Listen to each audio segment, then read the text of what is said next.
रणवीर सेना दबंगों की सेना है जो जुल्म और ज्यादती करती है, हमारे लोगों को मारती काटती है, बहू बेटियों को छेड़ती है। और ऐसी घटनाएं पूरे देश में हो रही हैं, आज़ादी के पहले हो और या आज़ादी के बाद हो। आज भी हमारी ही बेटियों के साथ में उत्पीड़न होता है, हमारी ही महिलाओं को नंग करके घुमाया जाता है, हमारी जो है माताओं को, बहनों को, बेटियों के साथ में गलत अनाचार होता है, छेड़छाड़ होती है, बदतमीजी होती है।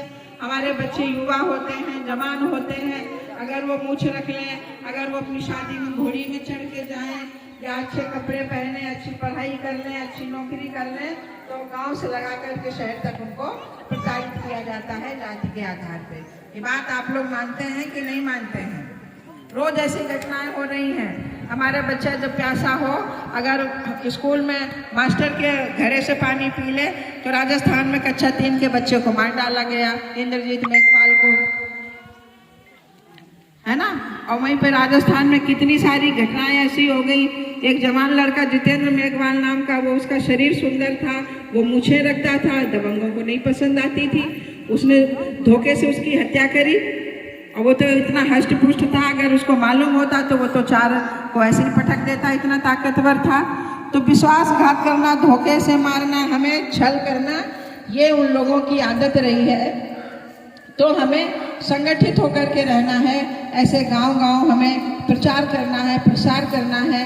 हम लोग माननीय कांशीराम साहब की विचारधारा पे काम कर रहे हैं।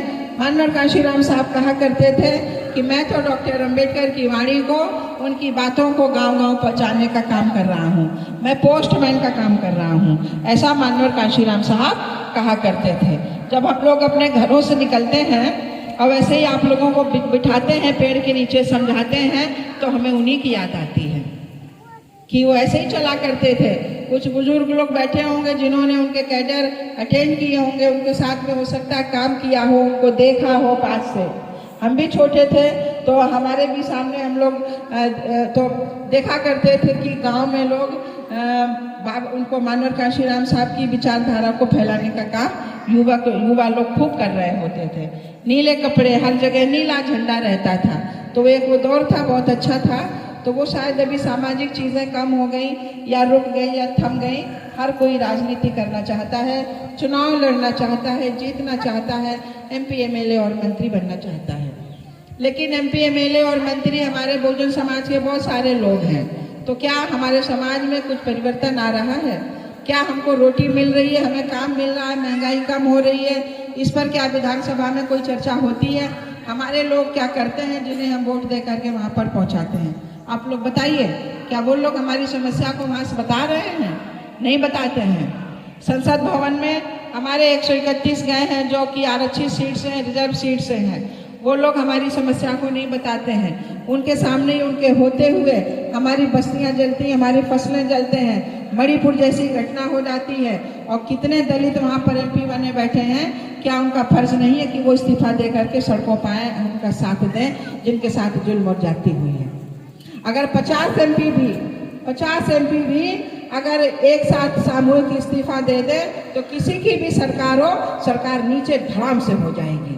लेकिन नहीं, उनको तो पद मिला है, प्रतिष्ठा मिली है, रुपया पैसा कौड़ी गाड़ी घोड़ा मिला है, उनको समाज से कोई मतलब नहीं है। चाहे कुछ भी जाए, लुटो पिटो, भूखे रहो, कैसे भी रहो, हमारे नेता को कोई मतलब नहीं है। और हमारी भी ये गलती है कि हम एक बार वोट उनको दे दिया, अब बस हमें भी कुछ नहीं पता रहता, हम अपना काम करते रहते हैं। वो जब चुनाव का टाइम आता है तब आते हैं हमारे बीच में, माता जी, बहन जी, हमको वोट दो, पैर भी छू लेंगे आपके, आपको एक साड़ी दे देंगे, रुपया 10, 20 और 50 दे देंगे, और आप लोगों को मुर्गा उर्गा खिला देंगे, दारू शारू पिला देंगे, और फिर 5 साल जो है रगड़ते हैं घर के वो। तो जब आप बिक गए तो उन्होंने मनमाना काम किया, जब आप बिकोगे नहीं तो उनके कान पकड़ के खींच लाओगे कि भाई हमने तो तुझे वोट किया था। तो ये ताकत आपको बननी है, ये ताकत लक्ष्य संगठन बना रहा है, आपको आपके ही बीच में नेता बनना बता रहा है। हम तो कहते हैं आप चुनाव लड़ो, आप MLA बनो, मंत्री बनो, विधायक बनो, यहीं की बोली बोलो विधानसभा में हाथ उठा उठा करके, और बताओ कि हमारे गांव में, हमारे आसपास के जिले में ऐसा ऐसा होता है। जाइए वहां पर जीत जीत करके।